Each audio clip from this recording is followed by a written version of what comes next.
Hi everyone, welcome to ReeKay Sports Snooker. Today we're going to preview the European Masters Championship, which starts today in Milton Keynes. This is the first ranking tournament of the season. As we know, last season was delayed and the World Championships didn't finish till just 1 month ago, so it's a short turnover between last season and now. We did have some matches last week in the Champions League and it started really well. Ryan Day got a 147 in that, so some of the players did play last week, but most of them, this is their first tournament. And as I was saying, it's the first ranking tournament of the year, so it is a big one. And if we look at the form, we've only got to look back 1 month to the previous tournament. As I was saying, there's not been a long break.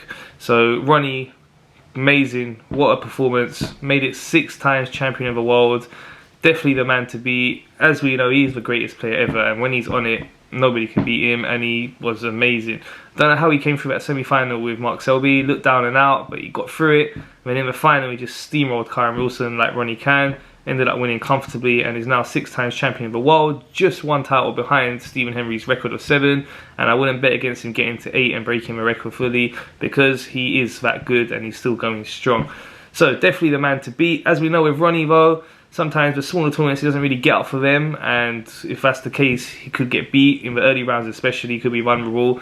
But if he's on it, for sure, clear favourite and the one they will have to beat. Behind him is Judd Trump. Had a great season. He's still the world #1. Won many ranking tournaments last year. Wasn't so good after the lockdown. Was really poor during the Coral Championships and the World Championship itself.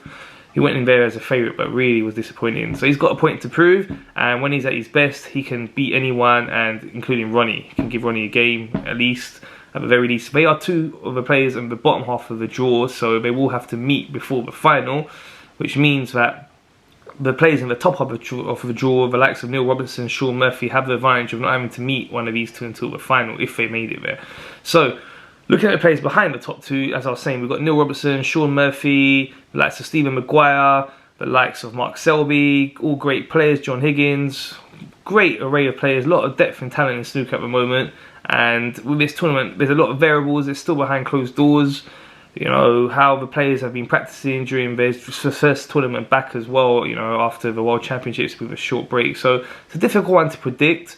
As I was saying, the top 2 are Judd and Ronnie, and they are in the same half of the draw.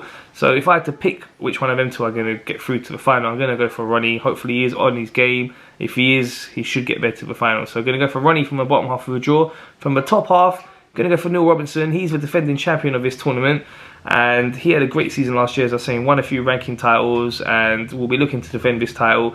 So I'm backing him to get through to the final. My prediction for the final is Neil Robertson versus Ronnie O'Sullivan, and then for the winner of that, I'm going to go for Ronnie O'Sullivan to start this season, all guns blazing, as the reigning world champion, and I fancy him to also take the world #1 title from Judd soon and have a great year. I really think Ronnie will be focused. I think he likes the situation now where, you know, there's not so much attention around him during the tournaments because of the whole coronavirus and the social distancing. He gets that little bit more freedom, and as you saw in the World Championships, he mentioned it a few times and he played so well. So same sort of circumstances going to be happening for the next few tournaments, if not a lot longer, and I expect Ronnie to do really well and have a great season. And that is my prediction for the European Masters.